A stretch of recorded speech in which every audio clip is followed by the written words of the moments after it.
Hello and welcome back to Adventuring Academy. My name is Brennan Lee Mulligan. With me today we have the incredible Marisha Ray! Huzzah! Huzzah! Huzzah! Marisha is the creative director and a cast member of Critical Role. Never heard of it. Never heard of it.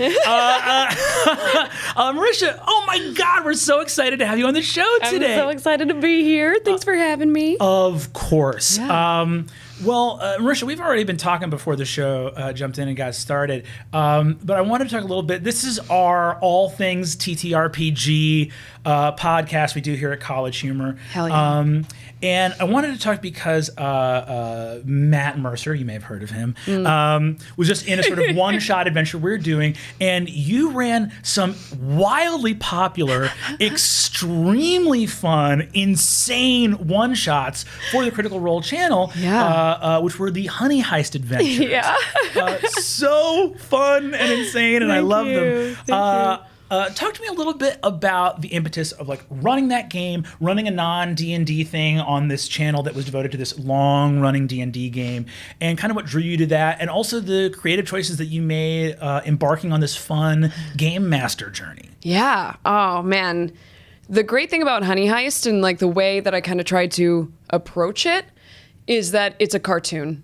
Like, it's just it's bears in hats trying to pull heists. So you have to be aware of that. And then I love puns. So so much of those games were simply based on puns. I'd say it's definitely different than building out, a D&D campaign where you're trying to get that drama or the suspense. And I mean, you want that in Honey Heist too, just like, would be in any other cartoon or game. But yeah, it's definitely, you have to resign to the more wacky approach for sure. What I love about something you just said on there in terms of like, this is a cartoon is there's still actually a definitiveness and a concreteness. And when you watch those one-shots, you see the internal logic of the world. Like, living in a cartoon world doesn't mean no logic. Correct. I think about it a lot with how people talk about grammar when they talk about correct grammar versus incorrect grammar. And what's interesting is that people will actually, like linguists often say, like, when you're talking about dialectical English, like if you take like a Cockney thing, like if you say the correct is like, we haven't had a meal in a long time. And then you have someone say, we ain't had a meal in a long time. Yeah. That's correct grammar for a different dialect. 100%.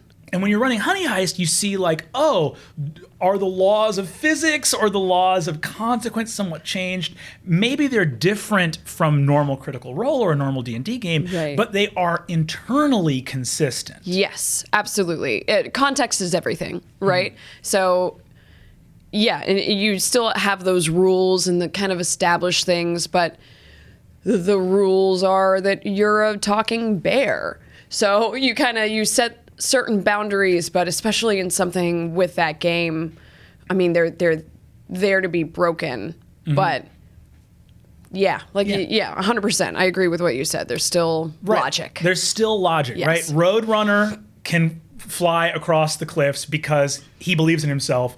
Wile E. Coyote will look down and doubt himself, and that's what makes him fall. Right. And that might not be our real world physics, but it is a cogent physics nonetheless. We can follow it, we can track it. And 100%. I may have brought this up on the podcast before, but there's a great thing. I think about this a lot when I look at like both the original Honey Heist stuff and then the all lady Honey Heist as well, which is so fun. But there's a scene in Who Framed Roger Rabbit where Roger Rabbit is handcuffed to Bob Hoskins' character, and they're handcuffed and they can't get apart, and they finally get to this closet with this metal saw, and the table is wobbly, and Roger Rabbit slips out of it to help hold the table, and the detective's like, you could have gotten out of these handcuffs at any time, and Roger Rabbit goes, only when it was funny. Yeah, I know exactly the scene you're talking about. It's really true. And I would argue that even in the most like intense form of D&D games, often that is true as well. Where like fantasy has its own physics bending things where, you know what I mean? Where like, I will be much more likely to set a lower DC for a skill check if a scene is like momentous and part of a character's arc, rather than them dicking around doing some bullshit where those DCs will suddenly just skyrocket. Right. The role playing into everything. Matt will do the same thing with us on Critical Role.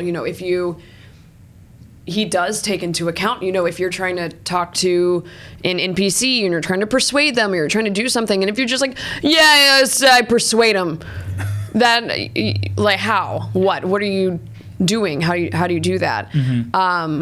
But if you do some good wordsmithing and you have a good little pitch, he'll bring that DC lower. And the same thing kind of happens with Honey Heist, in the all ladies on the all honeys Honey Heist, and I gave them that GPS tracker.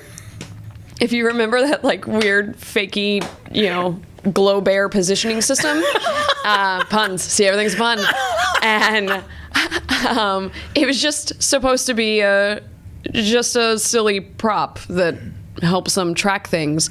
Next thing you know, they're like, I use this to disarm the car, and I use it to do this, and can I use this to hack the thing? And I'm like, this is not what any of that was intended for. But big DM mood. But big DM mood. Yeah. But I liked the creativity of the ideas of how they were trying to use it. Christina, who was the hacker, she's a hacker. So like if if you want to use a GPS and hack in to see if you can hack coordinates or hack a code, like, yeah, I'll allow it. It's the I'll allow it rule. It is so much better for someone running a game to have that I'll allow it mentality, because I often feel the relationship between a dungeon master and the dice is the good cop, bad cop relationship. Oh, for sure. And, it's always so much better and easier as the DM. Let's say for whatever reason, you're looking at a proposed course of action from a PC. If for whatever reason in your head, you suspect like either that might be unsatisfying for the overall story, even if it would be very empowering in this one moment for this PC, or you're just like, this will fuck my shit up. Like if they catch the bad guy right now, I'm toast. This whole story crumbles or whatever. Right. In those instances, rather than giving a hard no, I would almost always rather be like, well, let's see what the dice have to say. And then you just set that, because I have often had a PC get like grumpy about not being given a chance. Sure. I have never seen a PC grumble about a dice roll, or right, exactly. Even if I've even looked at someone and been like, hit a nat 20 and I'll let it happen. Yeah. And there's almost never a fuss, partially because they appreciate being given a chance, and also partially because PCs always think they're going to hit that nat 20. Yeah. It's so true. You're like, this is brilliant. This is gonna watch this shit. Watch this. This is amazing. But yeah, it's such an excellent point that you're making there. Because at the end of the day, you still have to be cognizant that it's a game and that we're all here to have fun. And part of the reason that people play tabletop games is because you can be creative with these rules. You can kind of bend things a little bit within the reality. If you wanted to be told no, you can't do something, then you can go play a video game and have no, because you're trying to like climb walls and your player character doesn't want you to. So like there are plenty of situations to be told no. And it's so much too why we tell people who often ask, what should I do to try and improve some of my DMing skills? Take an improv class. That yes and... It's huge. It's huge. It works. And, it's not to say, like, to your point, that there's not going to be times where you're like, there's no feasible way that what you're talking about can work. But I think people would be surprised. You can say yes to so much. And there's also an Aikido element to things. Let's say that somebody wants to do something where you're like, ooh, for whatever reason, I think this is ill-advised, or allowing them to do this would so fundamentally alter the nature of the stakes and consequences that I've had. There's always a way to reorient energy, right? So let's say someone does make that climb check or whatever, and they get out of one situation. Well, maybe you narrate that they climb out of this one puzzle or trap or whatever, poke their head out, and there's a whole army of bad guys waiting for them. So they got what they wanted, they rolled their high roll, and you're like, and here's what you find now. Here's your consequences. As a DM, I think as a dungeon master, the biggest thing you have to do is take as many losses as possible, because you're like the house in Vegas, where it's like, okay, if you beat me now, watch what happens next. Why are you pushing back against what your PCs want in the moment? You control the next moment. Let them win right now, and then do your Xanatos thing of like, all's going according to plan. Right? Why not? That's so fun. When you started doing the Honey Heist things, one of the things we often get a lot is trepidation from people in our Discord that ask questions about, like, am I ready to DM? You've been playing for years and years and years and years and years. Did you feel ready to go because of all the D&D that you'd played on the other side of the screen, or was there trepidation? Oh, yeah. I mean, absolutely trepidation. It's a whole new, similar skill set, different brand. Right. You're kind of just being on the other side of that. Yeah, and it's nerve-wracking, especially considering a lot of us are cutting our teeth DMing live on camera in front of thousands, which wouldn't recommend to anybody, to be totally honest. So yeah, you have a little bit of that anxiety of, oh no, am I going to royally mess this up? And is this going to be fun for my players? Is this going to be enough? Is this what is this going to be? But it really was kind of, once you get through that first 10 minutes and you get rolling, it's like a steam train. Yeah, it takes a little bit, and it's a lot of energy to get it moving. A little awkward. You're sinking into character. You're figuring out how to narrate stuff. And then I've been DMing since I was 10 years old, and every time I start a new campaign, it's a familiar awkwardness. Yeah. Just no matter how much practice you get as a DM, there's that first couple minutes of a new world. We don't know how these characters New world, who dis? Yeah. For sure. And I mean, I feel like that's it with almost everything. I would say, listen to your trepidations, acknowledge them.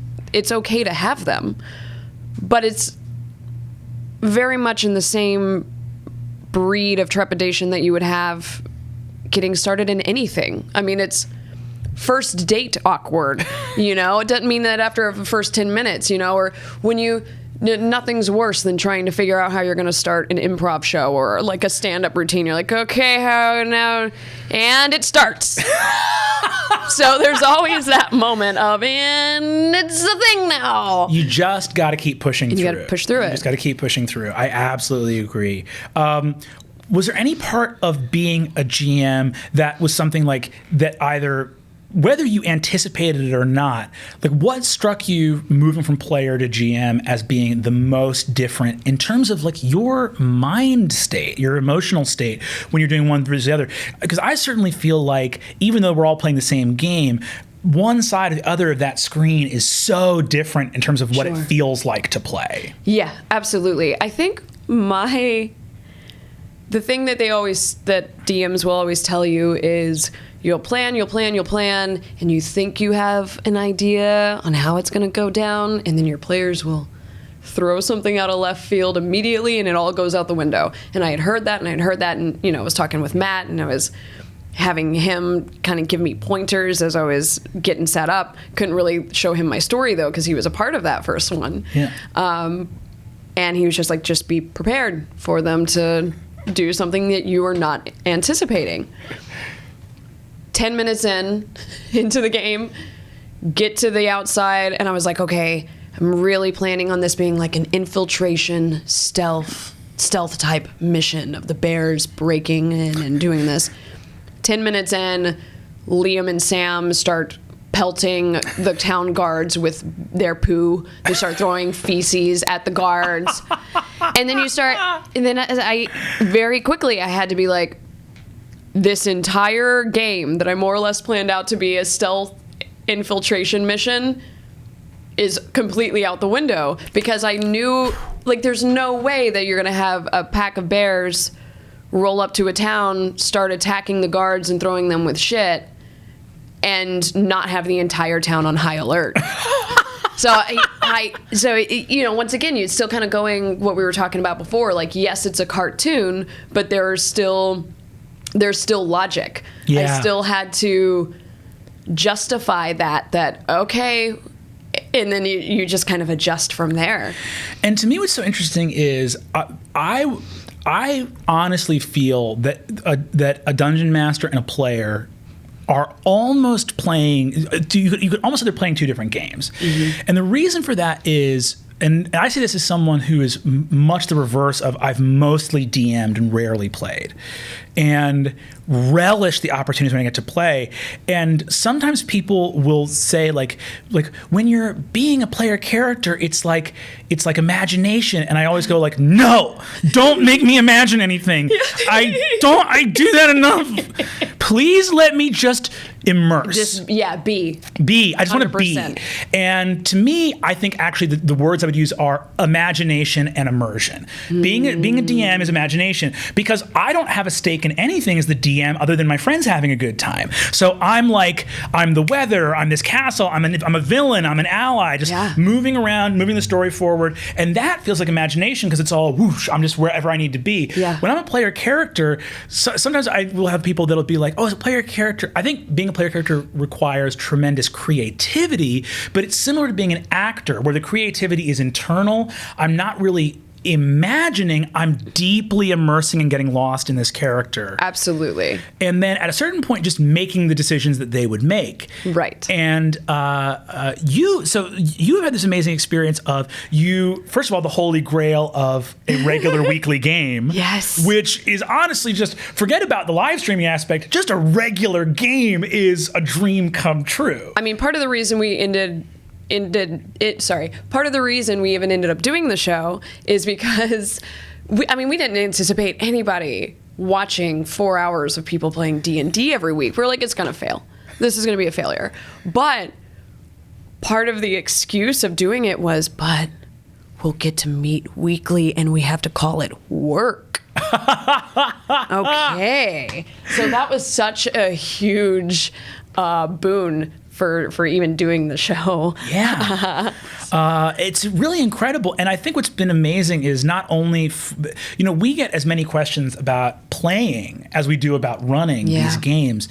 And I wanted to talk to you, just throw it to you in a more general way about the idea of you as a player have tackled some of the biggest challenges that players have to face, which is number one, starting and taking a character 20th level. Yeah. Dealing with player character death and sometimes permadeath. Yeah. And dealing with in-character romance. All of these are things that are like the pinnacle achievements I would consider of being a PC in a game of Dungeons and Dragons. Yeah. What were the things that were the most exhilarating? What were the most exciting? And what would you throw out as advice to people that want to unlock those milestones for themselves as players? Man, that's an excellent question. That was layered, Brennan. Lots of layers. So many layers. The immersion aspect is pretty much on point. For people who want to try and get to that level, I think a lot of it has to deal with permission from yourself first. Especially being an adult in today's day and age. And I think an unfortunate part of adulthood is that society and people around you eventually start telling you that imagination is juvenile. Mm-hmm. Or doing a voice like this might seem, immature. Yeah. And I think people will will often get embarrassed and feel like they can't allow themselves to do that for fear of making themselves look a fool. Yeah. That's where you have to start. You can't jump into something like exploring romance or, even allowing yourself to feel, we cry around the table all the time because we feel it so hard. And if you allow yourself to do that, you will enrich your D&D experience tenfold.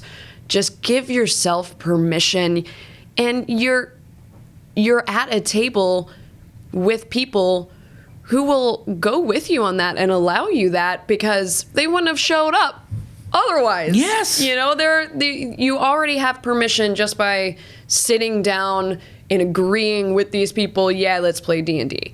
And things like if you want to start getting into something like a more serious role-playing experience, I recommend talking to your dungeon master and your fellow PCs on it. Some people might just want a dungeon crawl type of game that's a little bit more hack and slash, collect loot and level up, and that's great. It's it can be a lot more low impact. But if you really want to get into that type of enriched RP experience, I don't think there's anything wrong with talking with your players and being like, are we down to do this? Hell yeah. And just being on the same page. And it's incredible. Like, all the memories that I have as Keyleth, they feel just as real as my real life memories. Yeah. At the end of the day, when we're all lying on our deathbeds and all we have are our memories,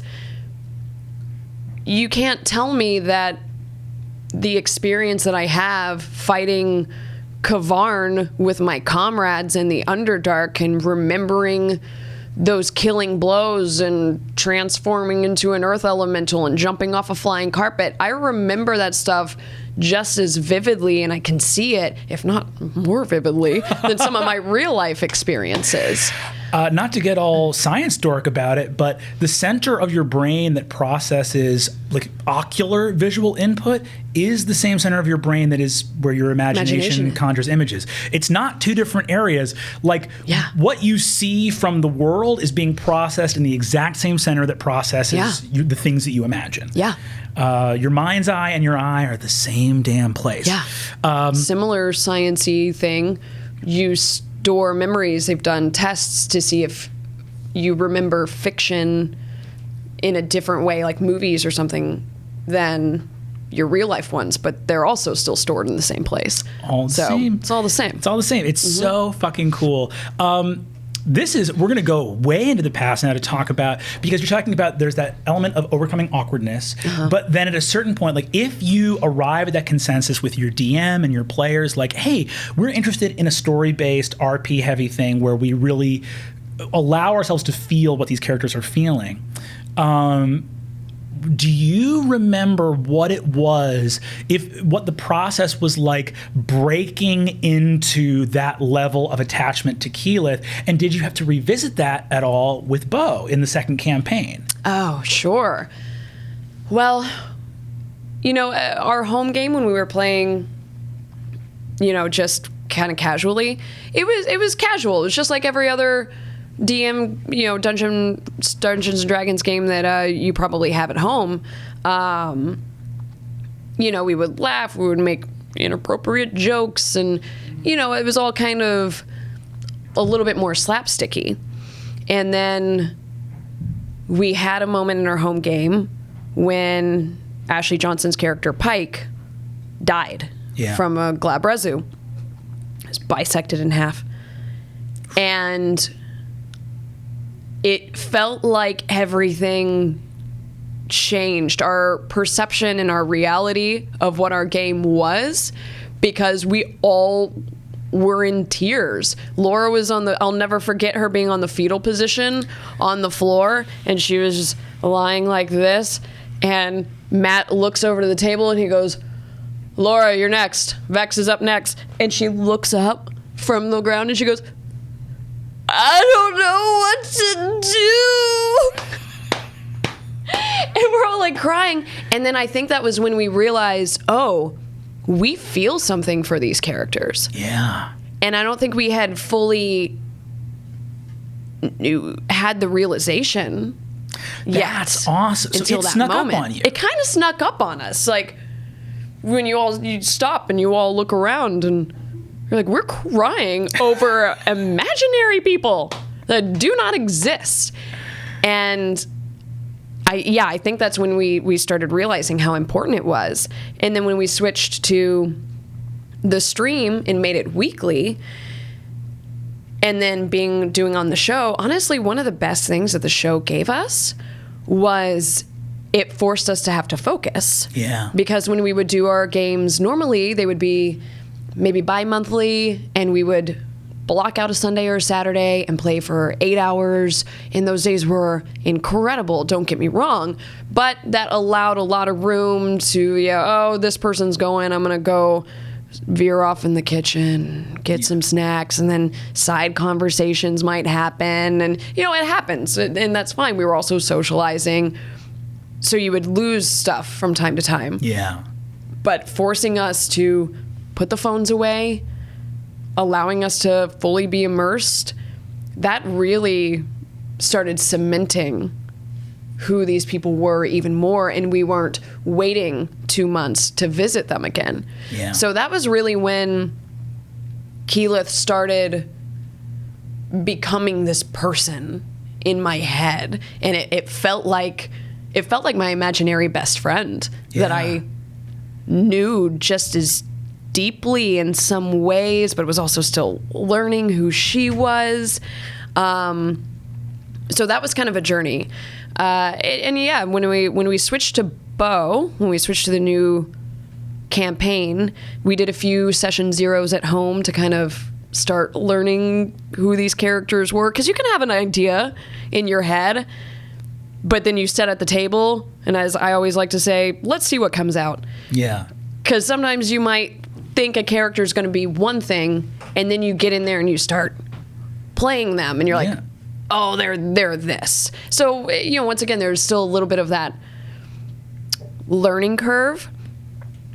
What was actually interesting when I switched with Beau, I had a few weeks where I started getting reticent about her and who she was, and if I wanted to continue on with a character like that, because I always talk all the time about how much I learned from Keyleth. Keyleth taught me a lot. Keyleth taught me how to be a better person, 100%. Because Keyleth is far more compassionate than I am towards people, and she has empathy. She, and truly cares. And I think there were several instances where Keyleth was trying to understand and empathize with someone where I think Marisha might not have had the same amount of patience. So I kind of got to understand people like Keyleth a little bit better in real life. She has a ton of insecurities and self-doubts and anxieties, and it kind of made me relate and understand people that I think I would get frustrated with in real life. That's awesome. And she made me a better person. She was genuinely kind and good. For as much shit people, that was always the irony, is that for as much shit people gave Keyleth, she was just trying to do the right thing. She was always trying to figure out if what she was doing was the best thing that she could do. Then I switched to Beau, who has deep-seated anger issues. Yeah. And she has these walls that she throws up, and she will be the asshole first and wants you to know that she's an asshole, because she's assuming that if you get to know her, you're going to think she's an asshole anyway, so she might as well control that situation. Right. Is where Beau is coming from. And there were a few games that I would leave from, and I would kind of have a little bit of this anger and frustration, and it was pissing me off, inhabiting her. So I started getting oddly nervous, and I was like, do I want this person in my head for potentially the next 3 years. Yeah. And I think I don't know, so much was defined by Keyleth that I did get nervous. And then so Beau ended up teaching me a whole new set of lessons of, I'm not defined by this character that I am playing. I can separate it. And eventually, with more time, and it's already happened, this was, post thoughts, that I would think I would find empathy and start understanding people like Beau, a little bit more. And it has. And I was looking for her growth and where she would change. And I wanted to start her one way so that we could see where that would lead. But yeah, there was a hot second where I was like, is this oddly toxic? Yeah. In a weird way. Well, there's a beautiful thing you just touched on right there, too, which is the idea of starting a character in one place with certainly the knowledge imparted to you from running through an entire campaign to 20th level, but the idea that characters do change. Yeah. So wherever you start a character at first level is not where they're going to be at level 3 or 4 or 5. And what level were you guys at in campaign 1 when you fought the Glabrezu, when Pike died? Probably like 7. So think about the idea of going through seven levels of adventuring. That's remarkable. And then this event happens that totally changes everybody. Right. And I don't know, there's a beautiful thing in improv, we talk about this all the time, which is that when you're playing a character, even something like, really different from yourself, right? It's still always you. My favorite metaphor for character playing has always been that characters are translucent and not opaque, where they're like stained glass, right? And in this metaphor, it's sort of like you, the person, are the light behind the stained glass. And what the character is it's always still you, but the colors and shapes and the way things are arranged changes and the light shines through differently. Yeah, it's a great metaphor. Yeah. Thank you. But that idea, too, of like so it's this weird thing where it's like every character you play is weirdly an examination of a piece of you, right? And it's almost like me if, right? Yeah. When I've played lawful good characters, chaotic good characters, chaotic evil characters, it's always, to me, the challenge is always like, oh, how do I get there? Yeah. Right? I play this chaotic evil pirate character, and I've joked with my brother about it, who was running that campaign, where I was like, yeah, what if you were born a genius in the lowest class of a society with no class mobility, and you were abused at every level. You were in the Navy, committed atrocities and war crimes, and the only chance for social mobility was to be a criminal.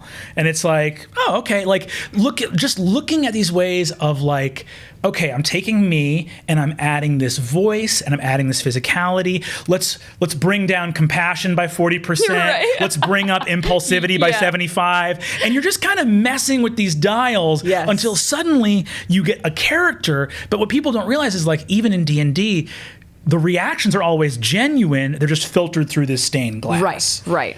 And I think touching on what you were saying with like you're the light, I think that's what freaked me out for a hot second about Beau. Mm-hmm. And I was almost afraid I was tapping into the worst parts of me. Yeah. And it's like, do I want to continue to explore this? And, my metaphor, I say the same thing, like, you still have to, it's still you. And, matter cannot be destroyed or created. It can only change shapes. Yeah. You have to have a fuel. And so that's still going to be coming from somewhere inside in your own life experiences. Yeah. But I think that the beauty and the joy of that, and I deeply believe in a lot of the therapeutic benefits of tabletop RPGs. Yeah. Because it does give you a safe space to explore some of these facets of you in a relatively consequenceless environment. No, I mean, all that role-playing stuff does bring you into these places where you get to explore what would happen if you reacted differently. Yeah. And having that space for exploration is so important. I'm going to move to audience questions, which kills me because there's so much left on the table here to discuss. But everything you're saying, I so deeply appreciate, and it makes so much sense. So if you're watching this, you could have watched it 2 weeks earlier on dropout.tv. That's right. Why didn't you do that? Yeah. I got Dropout. Marisha's got Dropout? I do. I got Dropout? Mm-hmm. What's the holdup? Come hang out. I like it. I'll watch D20. Woo! It's great. Watch that rank room. It's good. It's real good. Mm-hmm. It's real good. It's real good. Real good. This one's, so our questions are all submitted on our Dropout exclusive Discord server. This one's from AC Clutch. Thanks, AC Clutch. How do you keep your players from going down a path that they think is relevant to the campaign when in actuality it's a meaningless route? Do you plan out a few fail-safes to redirect your players back to the storyline? Or do you just let them figure out for themselves that what they are doing isn't helpful? Thanks, AC Clutch. This is a charged one. It is charged. I would say there are no meaningless routes. They've got very zen in here. Hell yeah. So what does that mean to you? So like, can you think back to any moments in these campaigns of like, oh, we really went down the wrong tunnel in the rabbit hole. Like this was not the fruitful way to go. And now we have to double back our steps to find the story again. It's an excellent question. I think like the closest thing that we've really done towards, like, sometimes we will get a little overly attached on a detail. Sure. For anyone who's caught up on Critical Role, the chair. The chair, you know, it was nothing. There was nothing special about this chair, and we were all convinced there was something about this chair. But Matt let us go down it. Yeah. And then eventually he was, through DMing, was, as we were saying before, he doesn't want to make the no, so roll for it. Roll to see if you figure anything out about this suspicious chair. And then eventually he let the dice give him permission to say, seems like a pretty ordinary, non-special chair. So yeah, I mean, I feel like this question kind of harkens back to what we were saying at the beginning of all of that, which is, don't tell your players no. Yeah. Let them do it. The worst that can happen is they'll laugh, or they'll learn that lesson later on in the future. You do still want to give your players these learning experiences. Absolutely. And I think too with the chair, like, I don't think anyone had a bad time with the chair. And in fact, the chair is one of the most beloved moments from campaign. The amount of fan art. The chair has fan art. The chair has fan art. So like these moments where people are like being detoured from the main storyline, yada, yada. I would say like, you have a bus to catch? Like a detour is fine. Yeah, do a detour if you feel like you want to keep them a little bit more on track and you want to teach them these lessons about meandering. Set a consequence. There should still be an essence of time in all of these games. Yeah. If they mess up, they don't do their research, they go down a long path, and an hour later they realize this was a fruitless thing.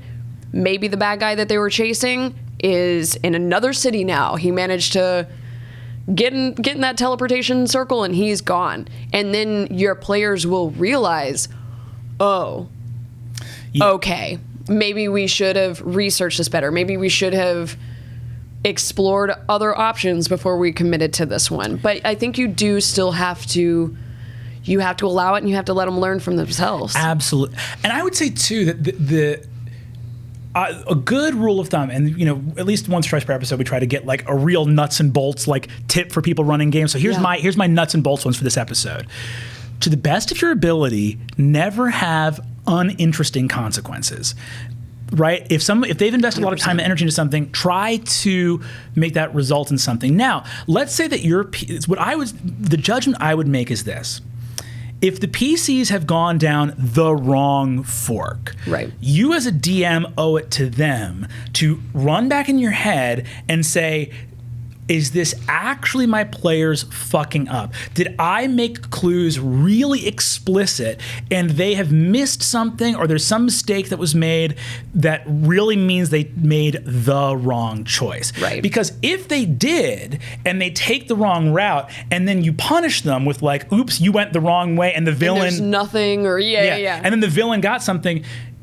I know this sounds crazy. It will actually be satisfying to the players if you as the DM can go back and say, remember that clue back there? Because then the PCs go, no! Yeah, 100%. That actually is fun for players. Yeah.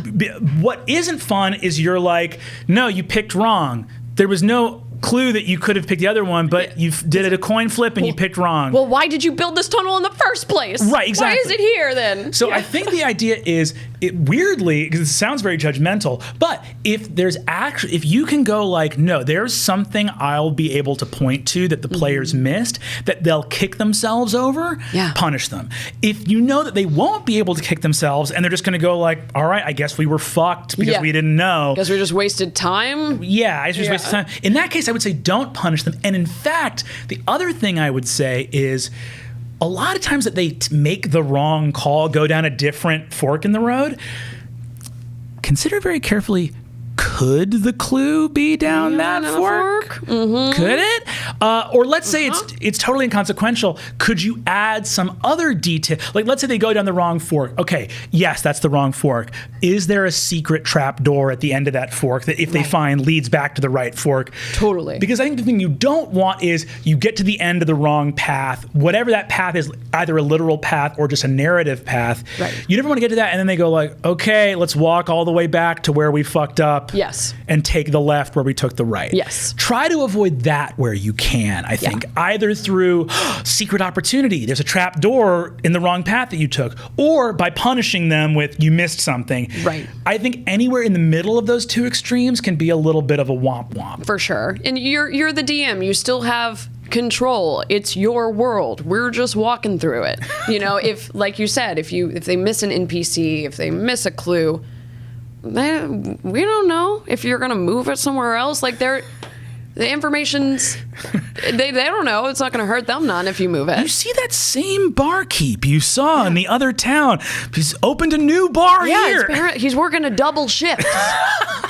You know, he's got 2 kids. I still have all these clues. Taxes are high in Schultz. You know, it's he's got to work 2 shifts. You know, like you can justify anything. You can justify anything. I agree. Question from a DM. Oh, so this one's from Extreme Otter. Thank you, Extreme Otter. Extreme Otter, cracking all kinds of clams on my chest with rocks. Question from a DM running their first ever campaign. All 5 of the members of my party use D&D Beyond. Hell yeah, D&D Beyond. D&D Beyond. A website that works like a virtual character sheet or some other virtual character sheet and rules app. The extra help was useful at first, reminding us about important details of spells and abilities, but now it's becoming a problem for me as a DM. My players are often distracted. I've seen them on Facebook and watching sports on their laptops when the party splits or combat has a lot of enemies. They just disconnect from the session, and I have to waste time bringing them up to speed. All the players really like D&D Beyond and are still new to the game. What should I do? Should I make it a paper-only game? Can I even do that without the consent of my players? Extreme Otter. Thanks, Extreme Otter. It's an excellent question, and really, I wouldn't blame D&D Beyond or the iPads. I don't think it's not the program's fault. Even if you switched to a paper game, like I was talking about from when we were at home and we were playing our 8-hour games, we were doing pen and paper and we would still get distracted. You still have your phones. Yeah. You know, they can still look that up and get on Twitter. I think this is less of a problem about the medium in which you use your character sheet and more of an issue of respect. And I think it's just, I think a lot of players, and we were like this a little bit too, and you know, Matt had to have the talk with us a long time ago when we were still playing at home. I don't think players are intentionally trying to be distracted or disrespect the work you've put in. I think some don't honestly understand the full time and effort and work that DMs put into these stories that they're building for you as a gift. Yeah. And you are totally within your right to be real about that. Yeah. And just tell them. And I think just having a conversation and being like, hey guys, I spent all of Wednesday night, spent 6 hours putting this together. How would you guys feel if when we're at the table, we take this as an opportunity for all of us to disconnect and we have a phone bucket? We, you know, put your stuff in airplane mode, you know? I think that's fair. If, you know, we have specific little iPad minis just for our character sheets for the show, and we make sure that we don't have the social media apps on there. It's awesome. Take it off. It's not needed. So I really think that that's just a question or just a clarification. Do it nice, do it respectively, respectably. You don't need to scold your players, but just be like, hey guys, put a lot of work into this. Maybe we can focus a little. I think that's completely like understandable, and you're well within your rights. A couple points in that question, I would say, first of all, do everything with your players' consent. So talk to them. Talk to them. Talk to them. Almost every answer to these sort of how to run a game things is talk to them. Yeah. Talk to your players. I would say another thing too, and this is because I have experience.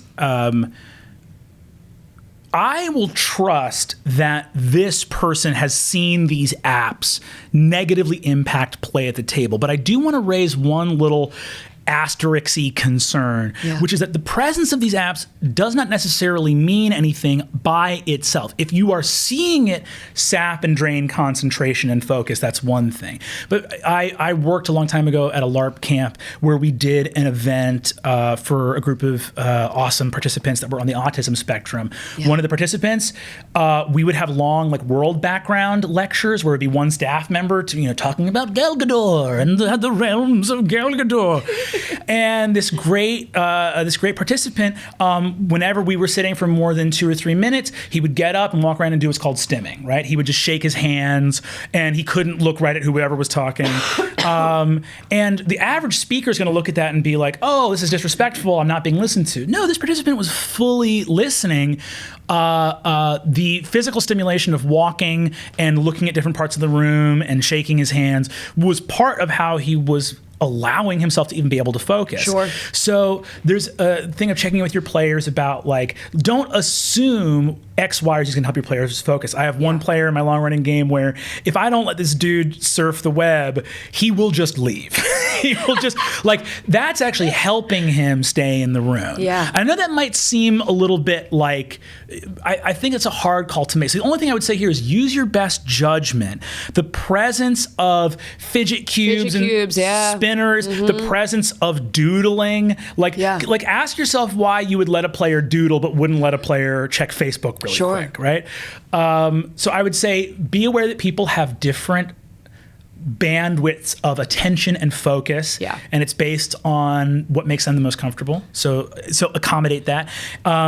But I think definitely if you can actually see the game suffering, I think the one thing is if you go your turn and a player looks up from whatever and goes, what's happening? Yeah, they go, I attack that knoll over there, and you're like, that knoll has been dead for 4 rounds.